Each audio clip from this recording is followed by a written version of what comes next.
what's going to happen today is I have in my yard a fish pond I built back in 2001.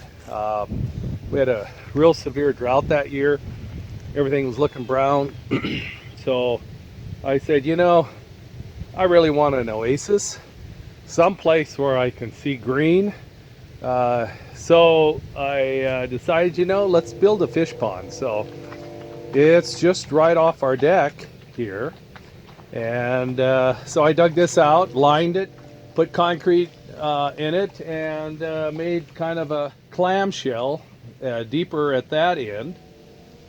It's getting closer to the time that I need to take the fish out. The reason why is that it's probably only about under 3 feet at that end in depth, shallow at this end, and with that it will freeze solid by middle of the winter. Fish don't do well in solid water. So I take the fish out in the fall. I put them in the shop. Cool, interesting bird. Right there. There's a jay bird right up there in that tree. Yeah. Must be heading south. Maybe I better get my fifth wheel hooked up. Maybe he's telling us something. So that's cool. Yeah, having a jaybird that stopped by this morning. So, and I'll pump this down to about where it's just about out of water. And I'll take a fish net and I'll scoop up the fish. And then I'll put them in a stock tank, a metal stock tank that I have in the shop. And I'll keep them there all winter until next probably late March. I'll clean this up, put water in it, and then put the fish back in it, and we'll repeat the process. I have somewhere around 50 goldfish in here. There are some koi, which is a relative of the goldfish. I started out with feeder fish. Some of them, I don't think I have the original. That would be, almost 18 years ago, but there are some that survived over 12 to 14 years. And some actually had little ones. I think the koi, I had some koi in here that mated, and last year I had a bunch of little minnows, koi minnows, and they survived. You got Kobe, they love this watering hole in the summer. They'll actually come down into the water and lay in it, and drink and cool off, and then head back out again. And I've got, of course, Pete and Patch. There's Pete. There's Patch. And we just went for a walk this morning. So, hey, down. You guys are not showing a whole lot of manners right now. Okay. So anyway, I'm going to run over to the shop and grab the pump. And I'll start pumping this down. And then when it gets down, I'll get my muck boots on and we'll go fishing. All right. Yeah, so anyway, I have a water pump here, sucking out of the deep end. There'll only be about at that end, maybe less than a foot, maybe 10 inches.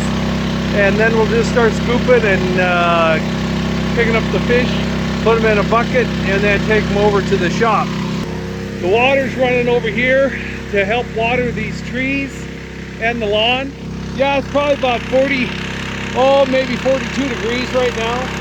A little bit of a wind, not bad. The pond's pretty from the leaves and the fruit that was on this tree that fell down in there. So it's time to get them out. In case some of you are wondering, there's a basket stream on that end so that these fish won't get sucked up through the color and stop fish. So on there, feel them slowly swimming. When it gets down below 50 degrees, the water temperature, they don't eat much. In fact, when it gets down below 40, they just are pretty much not hungry. Because they're full-blooded, they don't want to move much. Their kidneys move slow. So they'll enjoy being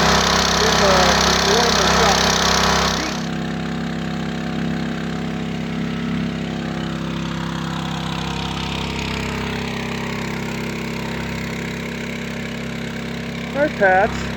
How you doing, Patch?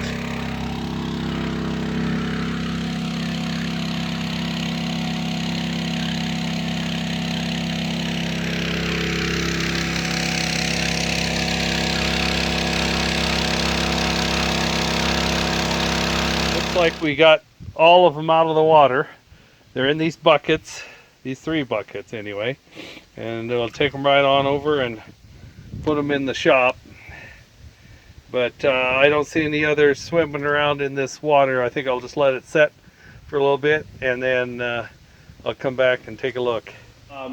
Always with fish and water, when it's in a smaller area like a little pond, you have to concern with water quality, and so to keep it somewhat clean, you need a filter.